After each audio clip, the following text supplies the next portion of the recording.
Hi hello नमस्कार, कैसे हैं आप सब लोग। उम्मीद करता हूँ आप सब लोग बढ़िया होंगे। तो हम रवाना हो चुके हैं बैंक की तरफ और व्यू जो है आज आपको अलग लग रहा होगा क्योंकि आज जो है मैंने थोड़े कैमरे में सेटिंग्स चेंज करे हैं। और वैसे मैंने आज फ़ोन में ना वॉइस रिकॉर्डिंग का ऐप चालू करके मैंने पीछे बैग में डाल दिया है। देखना चाहता हूँ कि बाइक की जो वॉइस है वो रिकॉर्ड हो पाती है कि नहीं हो पाती है, क्योंकि हवा तो देखो डायरेक्टली तो बैग पे नहीं आ रही क्योंकि मैं उसके आगे खड़ा हूँ, बैठा हूँ या जो है ना जो भी है लेकिन जो साइड की विंडोज है वो कितनी आती है वो मुझे देखना पड़ेगा। मैं चाहता हूँ एक ऐसा प्योर वीडियो जिसमें बाइक की आवाज़ इतनी मस्त आई ना, मैं काफ़ी सारे एक्सपेरिमेंट करूँगा, फिर जो बेस्ट रहेगा ना वो जो है अपन ट्राई करेंगे बाद में, है ना। देखो बाइक की आवाज़ बिना ना उतना मोटो व्लॉगिंग में मज़ा आता नहीं है क्योंकि कनेक्शन ही आवाज़ का ही होता है ना। बाइक राइडिंग कोई एक टास्क नहीं है, ये ना एक फील है ना। अपन बाइक राइड करते जाते हैं ना, ये बोलती है ना मैं इसको बोलता हूँ, सब कुछ इशारों में चलता है। इसकी आवाज़ से मैं समझ जाता हूँ, है ना। मतलब बोलती मतलब इन द सेंस कि कोई लैंग्वेज नहीं है वो जो प्रॉपर जो हिंदी मारवाड़ी में बोलती है, इसकी अलग लैंग्वेज है, मैं इससे समझ जाता हूँ। और ये मेरे कमांड जो है वो हाथों से बिना बोले मैं जो भी कमांड देता हूँ ये इसको फॉलो करती है ना। तो ये एक कनेक्शन है, इंटरकनेक्टेड जो नेस अपन जो कह सकते हैं इंटरकनेक्टेडनेस। हाँ तो भाई हम बात कर रहे थे अपने कनेक्शन की। तो ये ना एक बाइक राइड करना ना कोई टास्क नहीं होता है ना। ये सिर्फ इसमें सिर्फ बाइक को चलाना नहीं होता, सिर्फ मेथड्स ही काम में नहीं आती है। ये कनेक्शन है ना, एक राइडर का बाइक के साथ, उसका रोड के साथ और रोड से के साथ साथ सराउंडिंग के साथ भी, है ना। हमें भांपना पड़ता है कि सामने वाला जो है वो क्या कर सकता है ना। हमें गेस करनी पड़ती है स्पीड, है ना, कि अगर हम जो है क्या इसको ओवरटेक कर पाएंगे, क्या वो जो आ रहा है वो उसको ओवरटेक करना चाह रहा है, क्या वो हमारे से पहले इसको हमारे सामने आ जाएगा, इधर से घूम के इधर आ जाए, क्या वो लेन चेंज करने वाला है ना, क्या वो अपनी स्पीड बढ़ाने वाला है या क्या वो स्लो करके ब्रेक मारने वाला, मतलब ब्रेक मार के स्लो करने वाला है ना। ये सब कुछ गेस करना पड़ता है। अगर पशु भी चल रहा है तो हमें उसकी वो है ना मेंटलिटी थोड़ी सी दिमाग में रखनी पड़ती है कि वो क्या चाह रहा होगा, है ना। हम उसकी बॉडी लैंग्वेज को समझना पड़ता है, क्या वो सीधा अंदर आएगा, है ना, या फिर जो है सीधे चलता जाएगा, है ना, या फिर हमसे दूर हो जाएगा, है ना। और साथ ही रोड का जो कनेक्शन है वो भी जो है हमें महसूस करना होता है ना, कि कहाँ जो है वो टायर जो है ग्रिप नहीं बना रहा है, कहाँ जो है ग्रिप ज़्यादा बन रही है ना। रोड जो है क्या वो उसमें ट्रैक्शन आ पा रहा है, नहीं आ पा रहा है, क्या गड्ढे वगैरह है तो वो कैसे निकालना है। ये सब कुछ कैलकुलेशंस ना, सारी सब जितनी भी चीज़ें हैं वो सब कुछ बिना बोले होती है, ठीक है। और हमें बस इसके अंदर जीना होता है। ऐसा बहुत बार होता है कि मेरा ध्यान कहीं और होता है, कहीं देखो होना नहीं चाहिए कायदे से, है ना। एक राइडर का ध्यान हमेशा रोड पे होना चाहिए, मानता हूँ बात को, लेकिन बहुत कई बार ऐसा हो जाता है और मेरे ख्याल से हर एक के साथ होता होगा। जब आप कई बार ऐसे है तो कुछ ऐसे ही ज़िंदगी के बारे में सोचते हुए या किसी ना किसी चीज़ के बारे में सोचते हुए अगर आपका दिन जो है बुरा गुजरा है, या फिर हो सकता है आपका दिन बहुत अच्छा गुजरा हो, आप एक्साइटेड बहुत ज़्यादा हो, तो आपका ध्यान जो है वो रोड पे नहीं रहता है। यार मेरे को हेलमेट क्लोज करने में थोड़ी दिक्कत आ रही है, पता नहीं क्या फंस रहा है इसमें, है ना। तो हमारा जो ध्यान है ना वो काफ़ी बार भटक जाता है, लेकिन फिर भी हमें काफ़ी देर बाद पता चलती है। कब मेरे को तो कई बार ऐसा होता है 5 या 10 मिनट बाद पता चलता है कि मैं रोड पे था ही नहीं, है ना। बाइक ऑटोमेटिक चल रही थी, हाथ जो है ऑटोमेटिक जो है बाइक की आवाज़ सुन के जो है कमांड दे रहे थे कि कौन सा गियर डालना है, कौन सा निकालना है, क्लच दबाना है, एक्सीलेटर देना है, क्या करना है। जो ये मेरा हाथ जो है ना वो सब कुछ जो है वो बाइक को समझ के ऑटोमेटिक कर रहे थे, और बाइक जो है वो जाहिर सी बात है हाथों को सारे कमांड्स का जो है वो रिस्पॉन्स दे रही है। 10-15 मिनट बाद पता चलता है कि साला मैं तो यहाँ पे था ही नहीं, है ना। और ये बाइक चल कैसे रही थी, मैं तो वहाँ था जब मेरा ध्यान रोड पे तब था जब मैं उस वहाँ पे था, और वहाँ से यहाँ जो है वो मैं कैसे आया कुछ पता ही नहीं चल रहा, है ना। ऐसा मेरे साथ काफ़ी बार होता है ना। फिर भी जो है सब कुछ चलते जाता है, ऐसा नहीं है कि मतलब ट्रैफिक भी होता है, सब कुछ होता है ना।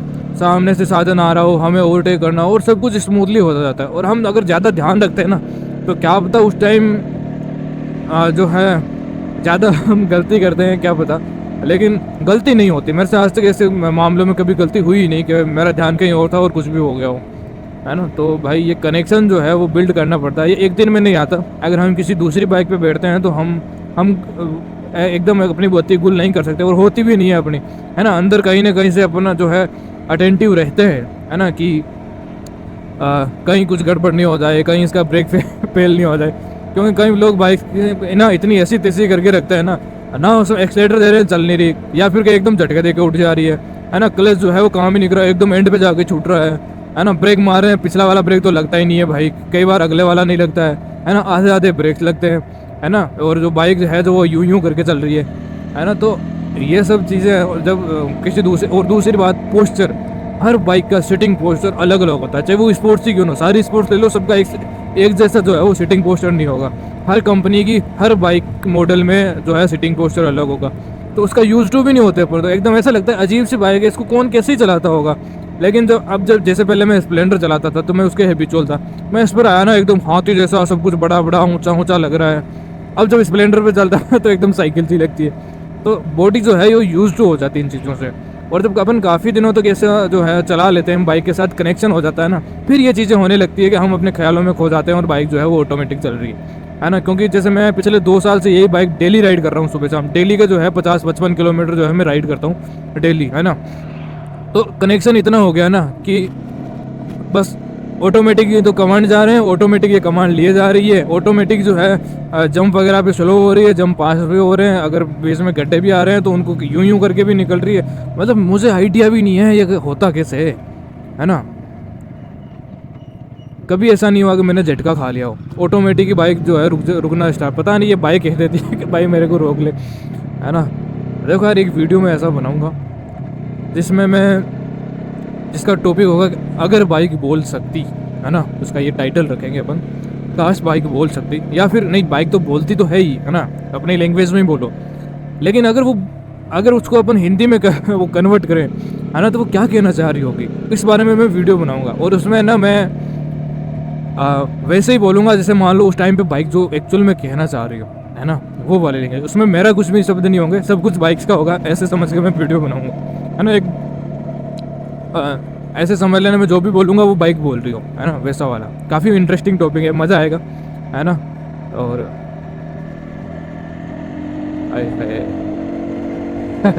है ना, रह के बीच में मज़ा भी लेते रहना चाहिए राइड का।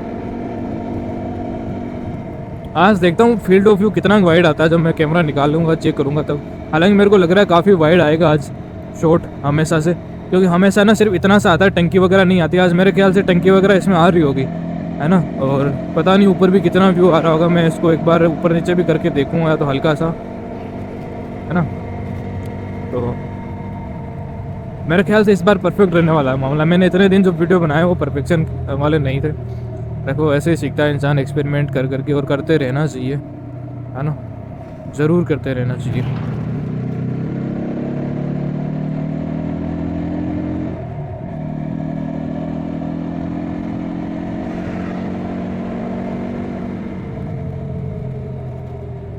देखो ऐसा है कि वीडियोज़ के अंदर क्या होता है, चाहे आप किसी से भी रिकॉर्ड करो, आप अगर उसको रिकॉर्ड कर रहे हो ना, अगर आप उसमें स्टेबलाइजेशन चाहते हो, है ना, जितना ज़्यादा उसमें स्टेबलाइजेशन होगा उतनी ही फुटेज जो है वो क्रॉप होके आएगी, है ना। ये सीधा सीधा फंडा है, ठीक है। जिसमें EIS होता है ना, इलेक्ट्रॉनिक इमेज स्टेबलाइजेशन, उसमें ना वो फुटेज जो है वो आप ज़्यादा उसको स्टेबलाइज करने की कोशिश करो तो वो फुटेज को क्रॉप करके उसको है ना स्टेबल कर देगा, वो हिलाएगा नहीं, तो उसको है ना साइड की कोरें काटनी पड़ती है, ठीक है।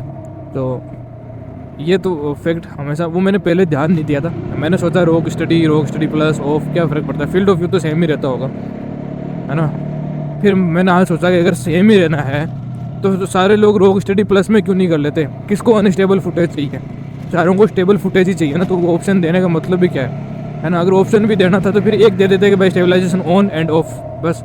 ऐसे 2-3 ऑप्शन देने की ज़रूरत क्या थी, लेकिन वो सबका यूज केस अलग होता है ना। अब फ़िलहाल मेरे ख्याल से बाइक में रोक स्टडी प्लस का कोई वो नहीं है इसको, क्योंकि ये ना एक्शन कैमरा होता है जो एक्शन रिकॉर्ड करता है तुरंत, है ना, इंस्टेंट वाले।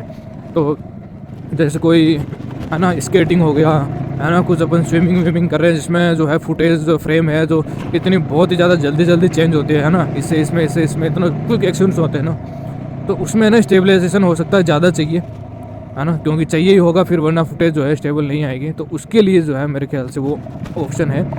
बाइक में ज़्यादातर जो होता है ना इम्बैलेंस, वो होता है वर्टिकल, हॉरिजॉन्टली तो होता ही नहीं है ना। बाइक में ऐसे कभी बहुत ही रेयर केस होगा कि होता होगा, और ऐसा होता है तो कोई नहीं व्यू आ रहा है इधर या उधर का, लेकिन ऊपर नीचे जब होता है ना ऐसे, तब झटके लगते हैं, है ना। तो फिर वो वीडियो को है ना थोड़ा ख़राब कर देता है। तो ये वाला सीन है।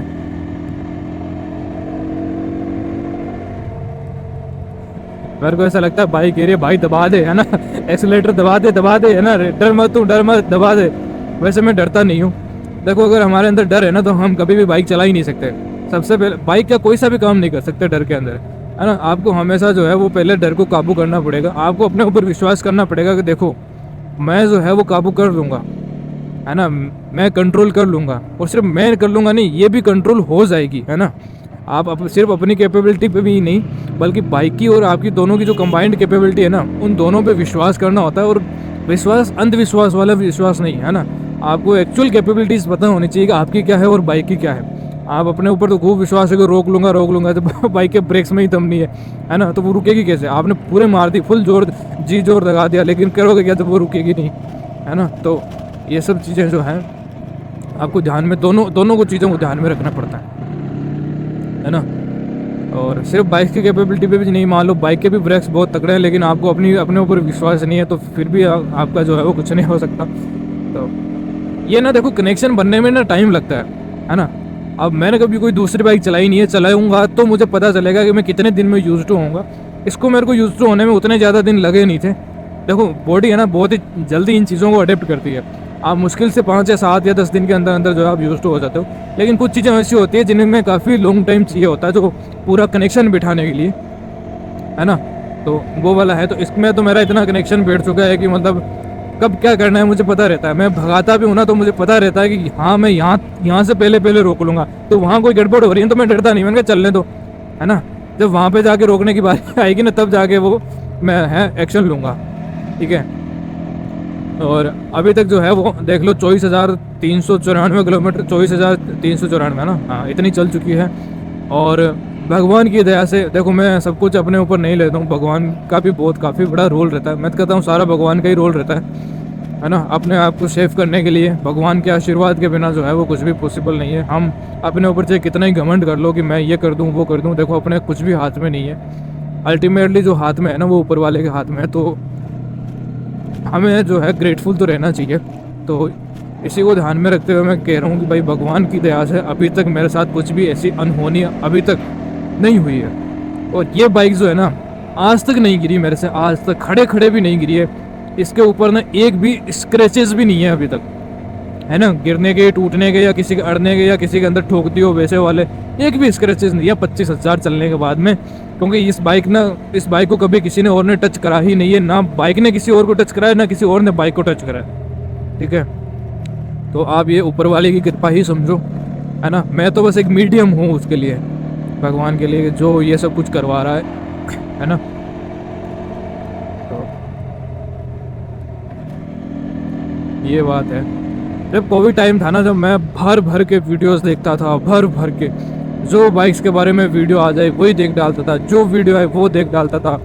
हर बाइक के वीडियोस, हर बाइक के reviews, long term reviews, short term reviews मैंने ना सारे के सारे देखे हैं, है ना। सारे टोटल एक भी नहीं छोड़ा मैंने, है ना।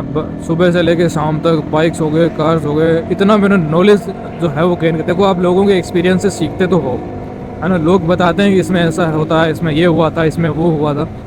तो ये चीज़ें ना कहीं हमें जो है सिखाती तो है। और उसी नॉलेज के बेस पे जो है हमने अपना डिसीजन लिया था एनएस परचेज करने का। देखो 2 तरह के परचेज होते हैं, एक तो प्रैक्टिकल और दूसरा इमोशनल, है ना। तो वैसे ये इमोशनल तो था ही, उसके साथ साथ ये प्रैक्टिकल डिसीजन भी है ना। इमोशनल डिसीजन हम लेंगे फ्यूचर में, है ना। हम देखो लेने पड़ते हैं एक आध तो, क्योंकि मेरे ज़्यादा शौक नहीं है। मेरे को बाइक के अलावा और कोई शौक नहीं है। एक बाइक, दूसरा इलेक्ट्रॉनिक गैजेट्स, है ना। इलेक्ट्रॉनिक्स का ये है कि उतना ज़्यादा क्रेज़ नहीं है, लेकिन है इंटरेस्ट काफ़ी है उन चीज़ों में, टेक्नोलॉजी में काफ़ी ज़्यादा इंटरेस्ट है। लेकिन ऐसा नहीं है कि अगर वो नहीं मिले तो मेरा मतलब कुछ हो जाए। लेकिन बाइक का ऐसा है कि ये नहीं मिले है ना, तो बाद में बावड़ा हो जाता है, वैसी वाली बात है। तो ये वाला सीन है। देखो हमें जज करना पड़ता है ये इधर आएगी या उधर। मुझे पता था ये किधर नहीं जाएगी। ये ना इतनी सारी भैंसें देखी है ना रास्ते में, इतनी सारी गायें, उनकी आंखें देख के बता देता हूँ ये कहाँ जाएगी, है है ना। वैसे मेरे को वो क्या बोलते हैं जो जानवरों की भाषा पढ़ पाता हूँ, है ना, भैंसोलिया या जो भी उसको बोलो, है ना, वो वाला हो चुका हूँ मैं, है ना। कौन सा लॉजिस्ट, एनिमोलॉजिस्ट, है ना, या पशुलॉजिस्ट, पशु तत्व विज्ञान, पशुता विज्ञान, है ना, ऐसा कैसा कसूता विज्ञान है ना। तो ये वाली है। तो फिलहाल के लिए आज के इस वीडियो में इतना ही, और मिलते हैं किसी नेक्स्ट वीडियो में। काफ़ी इंटरेस्टिंग जो है वीडियो आने वाले चैनल पे। तो अभी तक अगर आपने सब्सक्राइब नहीं किया है तो आप क्या मेरे कहने का इंतज़ार कर रहे हो हैं है ना। तो फटाफट करो, और मिलते हैं नेक्स्ट वीडियो में। तब तक के लिए बाय बाय, टाटा, ओके।